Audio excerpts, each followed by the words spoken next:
Bonjour à tous, dans cette vidéo nous allons voir comment calculer un produit scalaire quand on est dans un repère orthonormé. C'est ce qu'on appellera l'expression analytique du produit scalaire. Alors avant de parler de produit scalaire, nous allons voir ce que c'est que des vecteurs orthogonaux. Alors la définition nous dit que deux vecteurs de l'espace U et V sont orthogonaux si et seulement si leur produit scalaire vaut 0, c'est-à-dire U scalaire V est égal à 0. En fait, l'idée de vecteurs orthogonaux, c'est si l'angle entre les deux vecteurs forme un angle de 90 degrés, dans ce cas-là, effectivement, on dira qu'ils sont orthogonaux. Il suffit de calculer le produit scalaire AC scalaire FH et de montrer que ce produit scalaire est égal à 0. Alors, on commence par dire que le vecteur FH il est égal au vecteur BD, donc le produit scalaire, finalement, AC scalaire FH, c'est AC scalaire BD. Et on applique ensuite une des définitions possibles du produit scalaire. Alors, nous allons prendre la définition avec le cosinus. Donc, AC scalaire BD, c'est la distance AC fois la distance BD fois le cosinus de l'angle AC BD. Mais il se trouve que les droites AC et BD, ce sont les diagonales d'un carré. Tout simplement, on sait que les diagonales d'un carré sont perpendiculaires. Donc ici, nous allons avoir AC fois BD fois le cosinus de 90 degrés. Et donc, puisque le cosinus de 90 degrés vaut 0, nous pouvons en déduire que le produit est égal à 0. Donc le produit scalaire lui-même vaut 0, et donc les vecteurs sont bien orthogonaux. Nous avons vu ce que sont des vecteurs orthogonaux, nous allons voir maintenant ce qu'est une base orthonormée. Alors d'après la définition, une base IJK de 3 vecteurs sera orthonormée si les vecteurs de cette base sont 2 à 2 orthogonaux et s'ils sont tous de norme 1. Alors si on ajoute un point à une base, on va parler de repère orthonormé, et donc on dit qu'un repère OIJK est orthonormé, si sa base IJK est elle-même une base orthonormée. Dans l'exemple, on nous dit soit BCDEFGH un pavé droit, tel que la distance AB vaut 4, AD vaut 2 et AE vaut 3. Alors on nous demande de donner une base orthonormée que l'on peut former à partir de ce solide. Autrement dit, il s'agit de trouver 3 vecteurs I, J et K de façon à ce que ces vecteurs soient 2 à 2 orthogonaux et de façon à ce que la norme de chacun de ces vecteurs soit égale à 1. Alors on pourrait penser à prendre tout d'abord les vecteurs AB, AD et AE. Alors effectivement, ce sont 3 vecteurs qui sont orthogonaux 2 à 2, puisque les droites par exemple AB et AD sont perpendiculaires, puisque les droites AD et AE sont perpendiculaires. Le problème, c'est que ces vecteurs-là ne sont pas de norme 1. Alors, on va, disons, modifier ces vecteurs de façon à avoir des vecteurs de norme 1. Alors, puisque le vecteur AB a pour norme 4, puisque la distance AB vaut 4, pour avoir un vecteur qui soit de norme 1 à partir du vecteur AB, il suffit de prendre un quart du vecteur AB, comme ceci, et ce vecteur-là, il aura pour norme 1. Donc pour le vecteur I, nous allons prendre par exemple un quart du vecteur AB. Pour le vecteur J, nous allons faire la même chose avec le vecteur AD. Alors la norme du vecteur AD vaut 2, puisque la distance AD vaut 2, donc nous allons couper le vecteur AD en 2, comme ceci, c'est-à-dire 1 demi du vecteur AD, ça, ce sera le vecteur J. Et pour finir, on va faire la même chose avec le vecteur AE. Alors la norme du vecteur AE, elle est de 3. Donc si on prend un tiers du vecteur AE, donc un tiers de AE, on aura un vecteur qui a pour norme 1.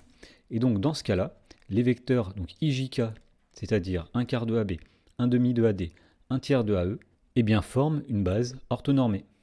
Nous allons voir à présent comment calculer le produit scalaire de manière très simple quand on est dans une base orthonormée, ce qu'on appellera l'expression analytique du produit scalaire. Et donc la proposition nous dit que dans une base orthonormée IJK, si on a deux vecteurs U et V qui ont pour coordonnées x, y, z et x', y', z', pour calculer U scalaire V, on fait tout simplement xx' plus y', plus zz'. Alors voyons un exemple pour illustrer ceci. Alors on nous donne ABCDEFGH un cube de côté 1, et dans la première question, on nous demande de justifier que le repère A, AB, AD, AE, c'est un repère orthonormé. Alors ce qu'il veut dire ici, c'est que la base AB, AD, AE, c'est une base orthonormée. En effet, puisque ces vecteurs-là sont 2 à 2 orthogonaux, AB scalaire AD vaut 0, puisque la droite AB est perpendiculaire à la droite AD, AB scalaire AE vaut 0, même argument, et AD scalaire AE vaut 0, pareil, parce que la droite AD est perpendiculaire à AE. D'autre part, ces 3 vecteurs ont pour norme 1, puisque la norme du vecteur AB, c'est-à-dire la distance AB, vaut 1, pareil pour la distance AD, et idem pour la distance AE. Ça veut dire que le repère A, AB, AD, AE eh bien c'est bien un repère orthonormé. Dans la question numéro 2, on nous demande de montrer que les vecteurs AC et FH eh bien, sont orthogonaux.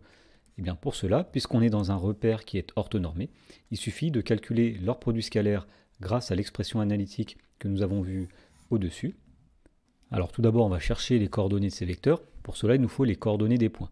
Alors le point A, c'est l'origine du repère, il a donc pour coordonnées 0, 0, 0. Le point C, alors pour aller de A à C, on va faire une fois le vecteur AB plus une fois le vecteur AD. Donc le point C a pour coordonnées 1, 1, 0. On en déduit que le vecteur AC, alors pour avoir ces coordonnées, nous faisons les coordonnées de C, 1, 1, 0, moins les coordonnées de A, 0, 0, 0. Autrement dit, le vecteur AC a pour coordonnées 1, 1, 1. Alors de la même façon, on va déterminer les coordonnées du point F. Donc pour aller de A jusqu'à F, nous faisons une fois le vecteur AB, 0 fois le vecteur AD, et une fois le vecteur AE. Donc les coordonnées du point F, c'est 1, 0, 1. Pour le point H, eh bien pour aller de A à H, on fait 0 fois le vecteur AB, puis une fois le vecteur AD, puis une fois le vecteur AE. Donc les coordonnées de H sont 0, 1 et 1. Et donc les coordonnées du vecteur FH, eh bien nous allons faire les coordonnées de H moins les coordonnées de F. Donc en premier, nous avons 0 moins 1, c'est-à-dire moins 1. Puis nous avons 1 moins 0, c'est-à-dire 1. Et enfin, nous avons 1 moins 1, c'est-à-dire 0. Et pour finir, nous allons calculer le produit scalaire, donc AC scalaire FH. Autrement dit, nous avons le vecteur qui a pour coordonnées 1, 1, 1, scalaire le vecteur qui a pour coordonnées moins 1, 1, 0. Alors si on applique l'expression analytique du produit scalaire, nous allons faire x fois x', c'est-à-dire 1 fois moins 1, plus y fois y', c'est-à-dire 1 fois 1, plus z fois z', c'est-à-dire 1 fois 0. Autrement dit, nous avons moins 1, plus 1, plus 0, c'est-à-dire 0. Et donc on en déduit que les vecteurs AC et FH eh bien, sont bien orthogonaux. Pour finir ce cours sur le produit scalaire, eh bien, nous allons voir comment calculer la distance entre deux points quand on est dans un repère orthonormé. Alors tout d'abord, on va voir comment calculer eh bien, la norme d'un vecteur dans une base orthonormée.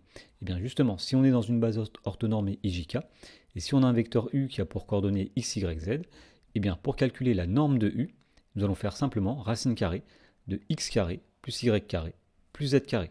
Et donc une conséquence de tout ça, puisque eh bien, la distance AB entre deux points A et B dans un repère, c'est la norme du vecteur AB, eh bien, si on est situé dans un repère orthonormé, pour avoir la distance AB, on va faire racine carrée de xb moins xa au carré, la différence des abscisses, plus la différence des ordonnées yb moins ya au carré, plus la différence des z, zb moins za au carré.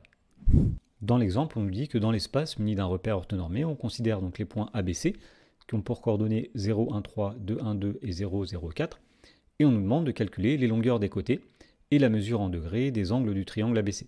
Pour faire cela, on va commencer par donner les coordonnées eh bien, des vecteurs AB, AC et BC. Et donc à partir de là, eh bien, nous pouvons calculer les distances. Par exemple, la distance AB, eh bien, nous dirons que c'est la norme du vecteur AB. Autrement dit, c'est la racine carrée. On va prendre chaque coordonnée du vecteur AB au carré, c'est-à-dire 2 au carré plus 0 au carré plus moins 1 au carré. Autrement dit, nous avons racine carrée de 4 plus 0 plus 1, c'est-à-dire racine carrée de 5. Pour la distance AC, on fait la même chose, puisque AC, c'est la norme du vecteur AC. Autrement dit, c'est la racine carrée des coordonnées, la somme des carrés des coordonnées du vecteur AC, c'est-à-dire 0 au carré plus moins 1 au carré plus 1 au carré, c'est-à-dire racine carrée de 2. Pour la distance BC, même chose, BC c'est la norme du vecteur BC, et donc nous faisons la racine carrée de moins 2 au carré, plus moins 1 au carré, plus 2 au carré, autrement dit c'est la racine carrée, alors moins 2 au carré 4, plus moins 1 au carré 1, donc 4 plus 1 5, plus 2 au carré, c'est-à-dire 4, donc c'est-à-dire racine carrée de 9. À présent, on va calculer eh bien, la mesure des angles du triangle ABC, et on va commencer par l'angle BAC. Alors pour calculer un angle, on va utiliser eh bien, plusieurs définitions différentes du produit scalaire. Alors nous allons tout d'abord dire que AB scalaire AC, eh bien, c'est norme de AB, c'est-à-dire la distance AB, fois norme de AC, c'est-à-dire la distance AC, fois le cosinus de l'angle entre AB et AC, qui est l'angle BAC.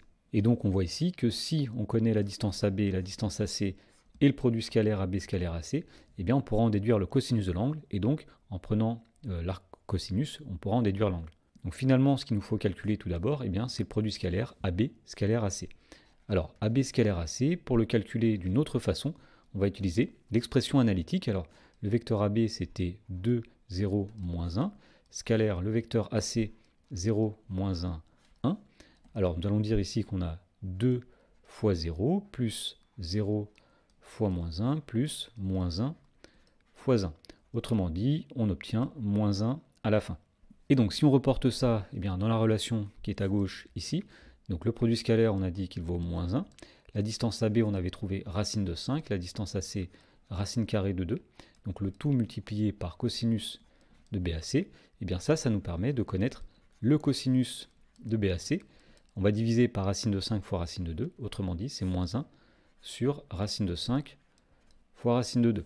Et donc pour trouver l'angle BAC, il suffit de prendre cosinus moins 1 eh bien, de moins 1 sur racine carrée de 5 fois racine carrée de 2. Et on trouve environ 108,4 degrés. Nous allons maintenant calculer l'angle ABC. Alors pour cela, on va utiliser la relation BA scalaire BC qui est égale à la distance BA fois la distance BC fois le cosinus de l'angle ABC. Donc comme tout à l'heure, on connaît BA, on connaît BC. Donc il nous suffit de connaître le produit scalaire BA scalaire BC. Alors nous allons calculer donc BA scalaire BC.